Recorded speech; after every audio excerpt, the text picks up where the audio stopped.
last video all about Liber 777 and correspondences, I got quite a bit of feedback asking about the different color scales. First of all, thank you so much. It's so energizing to see people interested and excited about all of this stuff and asking great questions. This is actually an incredibly interesting topic, and I really do think it deserves its own video. If you understand more about the history of Golden Dawn and why these colors were chosen and what they mean, it will deepen your understanding and allow you to use color in a more impactful way in your magic. So this video is a presentation all about the color scales used by the Hermetic Order of the Golden Dawn.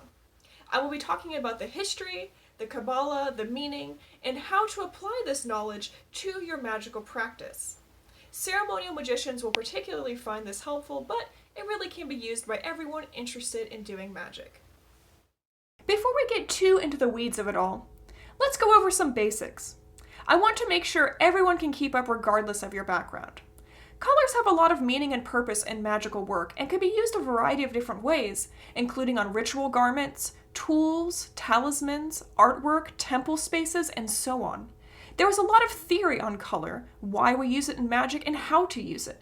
Today we'll be focusing on the Hermetic Order of the Golden Dawn and their use of color. The Golden Dawn was a secret society devoted to the study and practice of occult hermeticism and metaphysics. The Golden Dawn has had a profound and lasting impact on Western esotericism and the occult today. So much of our magical practices and work can be traced back to the Golden Dawn. Aleister Crowley especially was heavily influenced by it. The story of the Golden Dawn color scale starts with the German poet, writer, and scientist Johann Wolfgang von Goethe. Among a great deal of other things, his work included aesthetic criticism and color. He had a great deal of thoughts and theories around color, which most likely had an influence on how color was thought about in the Golden Dawn. A plate from his book, Theory of Colors, is on the screen. When the book Theory of Colors was written, color wavelength theory was well established in science, but he disagreed with it. Like Aristotle, Goethe believed that light did not contain color, but rather that objects that light fell upon contained a material capable of changing the light. His theory has since been disproven, but the idea still interested a lot of people for artistic reasons. To quote Goethe, "The light is there, and color surrounds us. However, if there were no light nor colors in our own eye, we wouldn't perceive such things outside of us." Goethe's chromatic circle was probably an influence on the Golden Dawn's hexagram with its planetary color attributions. To quote Goethe from Theory of Colors, "The chromatic circle is arranged in a general way according to the natural order, for the colors diametrically opposed to each other in this diagram are those which reciprocally evoke each other in the eye. Thus yellow demands violet, orange demands blue, purple demands green, and vice versa. Thus all intermediate gradations reciprocally evoke each other, the simpler color demanding the compound, and vice versa." This idea really lays the groundwork for Golden Dawn's flashing colors, which we'll talk about later, as well as this idea that color has relationships with other colors. Let's talk about those relationships. So here are two different color wheels on your screen. You may recognize the Golden Dawn rose on the left. Color wheels are a visual representation of the primary colors and how they combine to create all other visible colors.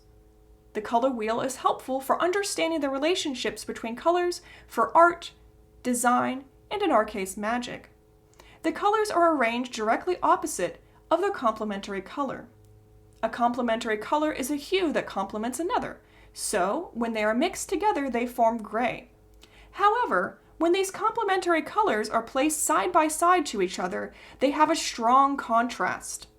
Really bright or saturated colors, when placed next to each other, will appear to vibrate. There is a minor visual thing going on when you look at them, and the best description I can come up with is that it is a pulsing or vibrating. These colors that vibrate when placed next to each other are known as flashing colors in the Golden Dawn system. This visual flashing caused by the colors is associated with stirring up spiritual or psychic energy. Each element is given a pair of colors that flash together. Fire is red and green, water is blue and orange, air is yellow and violet, earth is black and white. On your screen are two examples of flashing colors being used. On the left is the Golden Dawn Vault of the Adepti. On the right are stoles I made for elemental officer positions in a winter solstice ritual that I wrote. I had the elemental officers sport flashing colors. I took a little bit of artistic liberty for the earth stole and chose to go with brown and green. Here is a closer look at my ritual vestment craftsmanship on those stoles. My work is far from professional, but that's not the point. The point was I made these thoughtfully with my own hands. That act of creation, with intention, consecrated these garments. They are that much more special because I made them. The use of color and creativity doesn't stop with these stoles. Flashing colors can be used a variety of different ways, including temple design, ritual vestments, implements, talismans, and so on. Where there is color in magic, there is an opportunity to use flashing colors for those extra spiritual or psychological effects. I would like to make a few more points about these flashing complementary colors before moving on to the history of the color scales. These flashing effects caused by the colors also leave something called a negative afterimage. Negative afterimages are something interesting to use and experiment with in your magical work if you don't already. Generally speaking, an afterimage is an image that continues to appear in the eyes after a period of exposure to the original image. A negative afterimage is when the patches of the complementary color form in the retina of the eye by prolonged exposure of the eye to colors of high saturation. For example, if you stare at a saturated picture or symbol for a long time and then close your eyes, you will see the image in its opposite complementary color. This technique can be useful for meditation, scrying, and astral work. In the Golden Dawn, this technique is especially used for work with the tattvas. Tattva vision is a technique used to develop astral clairvoyance. If you want to read more about tattva vision, then I recommend the book Golden Dawn, A Complete Course in Practical Ceremonial Magic by Israel Regardie. All of the books I mentioned in this video are in the video description.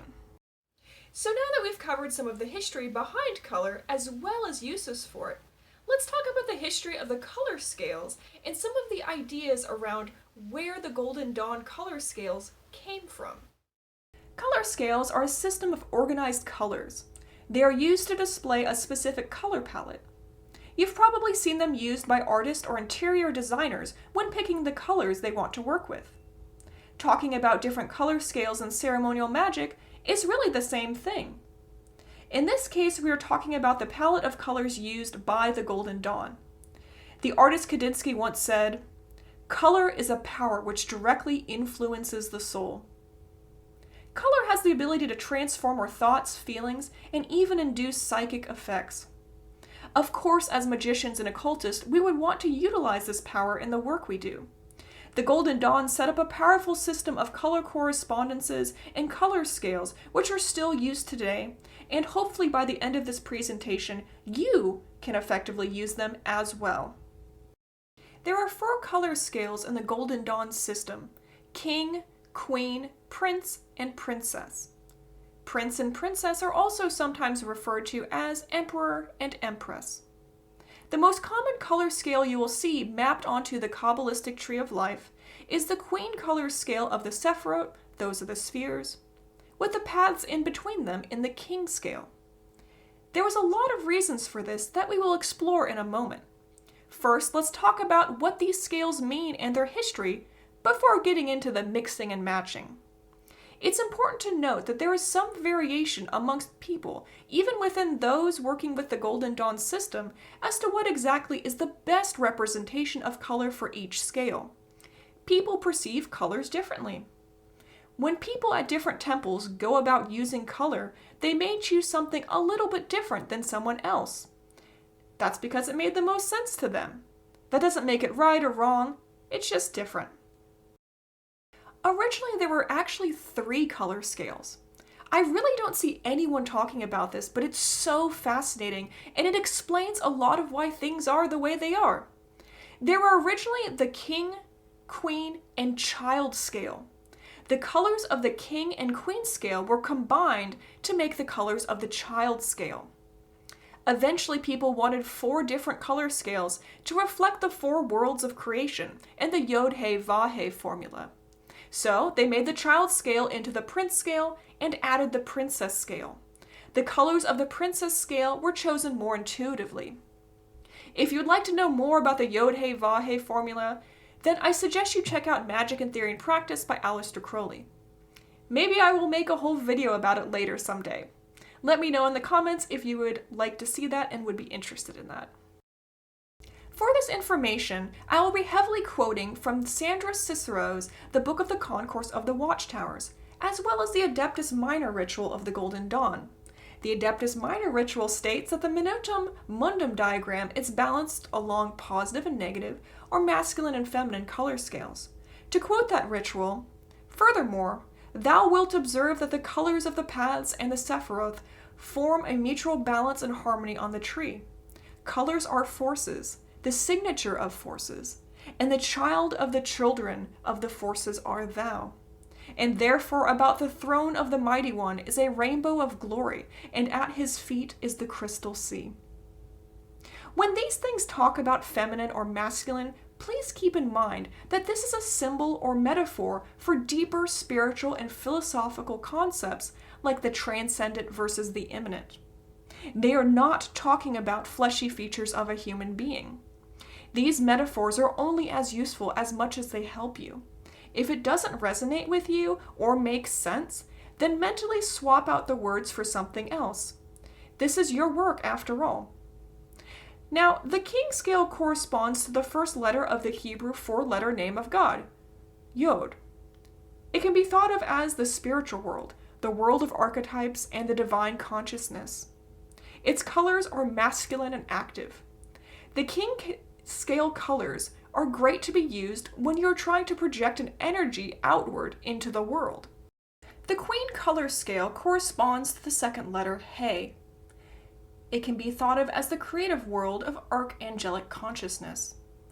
Generally speaking, the queen color scales are derived from reflected light. These colors can be thought of as feminine or passive. While the king scale is fiery, logical, and masculine, the queen scale is watery and intuitive. The queen color scale, since it is passive and receptive, should be used when you wish to draw something to you. For example, if you want to embody a specific planet during a ritual and attract its energy, then using the queen color scale for your ritual attire or altar cloth would be a good choice. The prince scale corresponds to the third letter, Vav. It can be thought of as the astral world, as well as the world of emotion and connection. The prince scale is masculine and airy. It is straightforward and logical, as it is the combination of the first two scales. The king and queen give birth to the prince. The prince and princess scales are hardly ever mentioned. Not a lot of people work with the prince scale, but in my experience, it can be helpful to use when you want to tap into an energy that feels light and uncluttered. Maybe this could be something for you to play around with as well. Let me know what you think the prince scale would be good for, or if you've used it before. The princess scale corresponds to the fourth letter, He. It can also be thought of as the physical world of action and manifestation. Unlike the prince scale, the princess scale feels illogical and full of random creative force. Its colors are flecked with spots and rays of light. It has a more intuitive feeling than rational.